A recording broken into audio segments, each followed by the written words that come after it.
The Xi no-show, is this really a snub to Modi, or just that, she doesn't really feel like meeting the president? Yeah, I don't know if it's a snub, but it certainly strikes a lot of people as odd. One reason it's odd is because, frankly, the guy has been having a pretty good 10 months. If you just think about the G20, many of the major G20 leaders have been beating a path to Xi Jinping's door in Beijing, and he's barely had to leave his house. Mr. Scholz of Germany, Mr. Macron of France, President Jokowi of Indonesia, even Lula of Brazil, they've all been in Beijing. He's been in South Africa. He's seen Mr. Ramaphosa. He's been in Riyadh to see the Saudi crown prince. So I don't think it's a sign that China's necessarily lessening its diplomacy. And in fact, the G20 is a pretty good environment for him because he has countries present there like Turkey or Saudi Arabia that don't lean entirely Washington's way in thinking about the international system.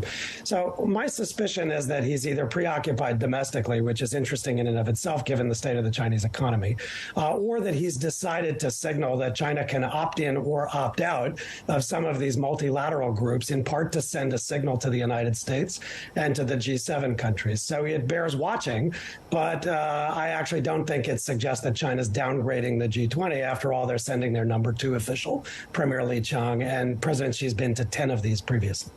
All right. So, one idea is, look, the guy's got enough problems at home, so that demand his attention. Though that could be one reason why he's skipping G20.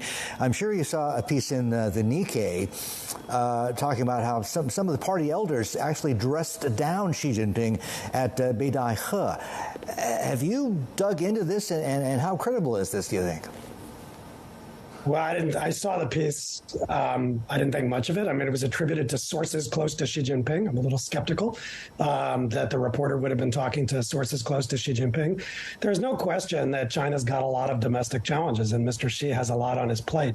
If you're the general secretary of the Chinese Communist Party, my guess is that the first 5 things you think about in the morning, whether you get out of bed on the left side or on the right side, are all domestic.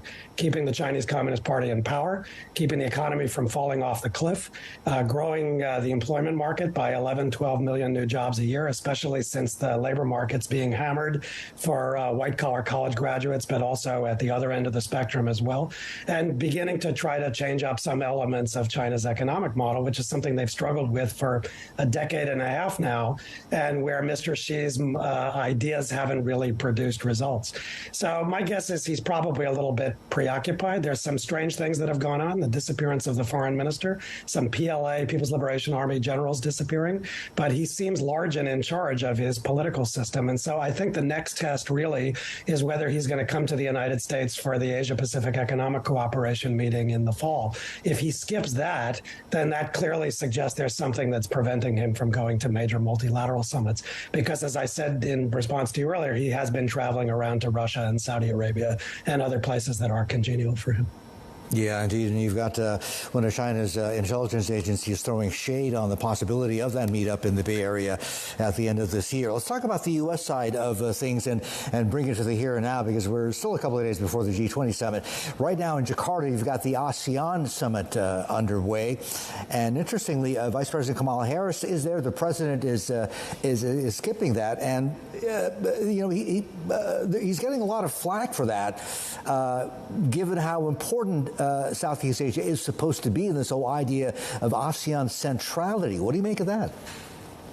Well, he should get some flack for that. It's not the first time an American president has missed one of these meetings. You'll remember that President Obama missed one, and also that American foreign ministers, including my former boss, Condoleezza Rice, missed a regional a regional foreign ministers meeting led by ASEAN many years ago.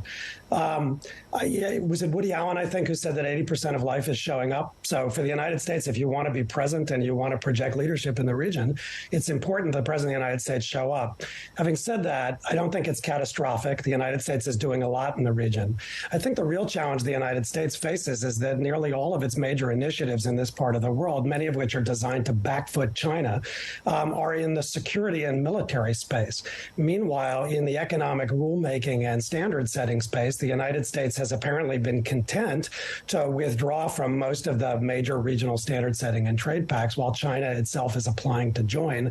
Or you have Asian countries getting together and settling rules, norms, and standards on a pan pan-Asian basis. So the American military role in the region is not in jeopardy because a lot of countries are afraid of China and welcome the American security presence. But if the United States ceases to be a standard-setting nation and is just a country whose companies do business, that's a very different American leadership profile in the region. So that's something that the president, whether he shows up at a summit or not, needs to be mindful of. And I don't see much sign that the politics in the United States around, for example, trade agreements are going to change. For ASEAN, if I could just say one thing about that, we often talk about ASEAN centrality, but the reality is that ASEAN has a lot of structural limitations, starting with the fact that the chairmanship rotates alphabetically. And so countries like Cambodia, which begin with C, are structurally weak chairs. And there have been efforts to strengthen the secretariat. Even ASEAN eminent persons groups have tried to backstop some of these structural weaknesses. But I think over time, if I project out 10 years, President Biden isn't going to be the last major leader who skips one of these things. And ASEAN really needs to begin to address some of those structural challenges as well. It needs to look in the mirror.